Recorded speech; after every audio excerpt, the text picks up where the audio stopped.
Edith Stein is characterized by some as a Catholic feminist, and I've seen her writings quoted and used to say, well, Edith Stein was very much for women in the workplace and thought women should not be barred from any profession and things like that. And so I wonder if you could kind of maybe point out what you think is the primary difference between Edith Stein's brand of feminism and what today even Catholic women, would consider the Catholic version of feminism. Right. I know. And it's so hard. Words are so loaded with meaning. And I know personally, I've always felt uncomfortable using the term feminist simply because it makes it sound like I am sort of elevating women above men, when of course maybe some people would argue, oh no, we're just trying to affirm our equality. Okay, we're absolutely equal in dignity, but we're not identical.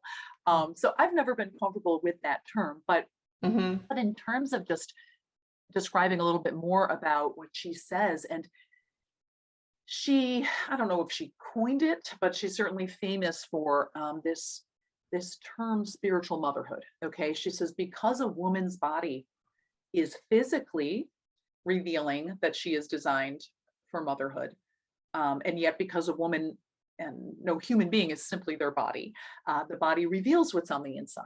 Okay, a capacity for spiritual motherhood, as again I've sort of described some of these qualities: the ability to pay attention to a person, to be attuned to many needs at once, to empathize, to sort of bond with someone and help them with.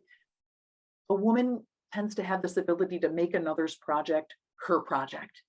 It's this powerful empathetic gift that she has, which again then helps people to develop. Okay, and so she says, actually, not every woman is called to physical motherhood. And again, there's no such thing as just physical motherhood, but not every woman is called to marriage and family, to having babies. But every woman is called to spiritual motherhood. And that's what she connects to women in careers and in the workplace. She's like, listen, women are intelligent and capable, and they can do things, right? And frankly, they should be in the world. But I just want to make two quick points about this. She says, there's sort of two ways in which women tend to be involved in the working world outside the home. And one of them is in professions that sort of have a natural correspondence with her feminine gifts, okay? Things that have to do with nurturing and caring for persons, right? So nursing and teaching, right? Those things where you're with persons and you're nurturing them, it's just an extension, right, of what you would do in the context of the home. Now, I will say something, there have been feminists that have criticized that. They say, oh, women need to stop entering into these, they tend to be lower paying, sort of traditionally feminine professions.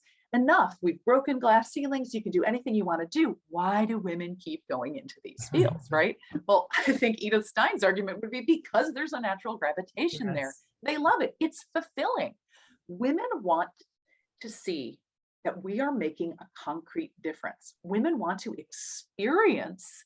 There was a study that showed, and again, feminists were complaining about it at the time, that women tend to quit their jobs at a rate that's much higher than men do if they do not feel that they are experiencing and sort of concretely noticing that their personal presence makes a difference.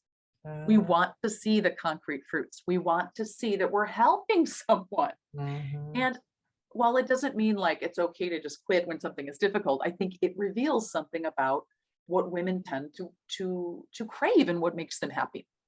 So when they can foster these relationships with people, it tends to make us happy. We are person-oriented. On the other hand, there are unique women. It's probably less common, right? But women that have gifts that might be labeled more typically masculine, things that have less to do with relationships and more to do with abstractions. Okay, if women tend to be oriented toward a concrete living whole, what Edith Stein says that abstraction is alien to women. We don't like to just abstract and look at this one thing and block out everything else. She says that is something that men tend to be able to do, and because it kind of involves turning off part of our brain, shutting down emotions, things that really fuel us. And so, however, we all know brilliant women that are very good at abstracting and shutting down emotion, and maybe, you know, women that are interested in the hard sciences and mathematics and whatever it is. She says there are some women that do feel drawn to fields that are way more abstract. And she's like, great, do it. But she's like, you still don't leave your feminine gifts at the door. You're there. We need women in those environments to remind men that ultimately all of our work is to serve persons. Ultimately, we can't just focus on the bottom line. She calls women to humanize the workplace and to remind men that ultimately we're serving human beings, even if it is at a distance. And so we don't want to lose sight of that. So she actually says, we need women everywhere. She doesn't advocate women abandoning the home. She doesn't.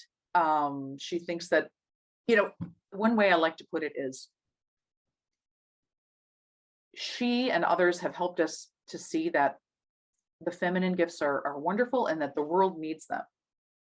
But that doesn't mean that the home doesn't need them. These gifts were designed for family life. It's just that by extension, the world needs them. So actually the home needs women's gifts more than ever as well. But it's certainly, there was no profession, she said, that a woman sort of couldn't hold if she was capable, but simply not to check her feminine gifts at the door.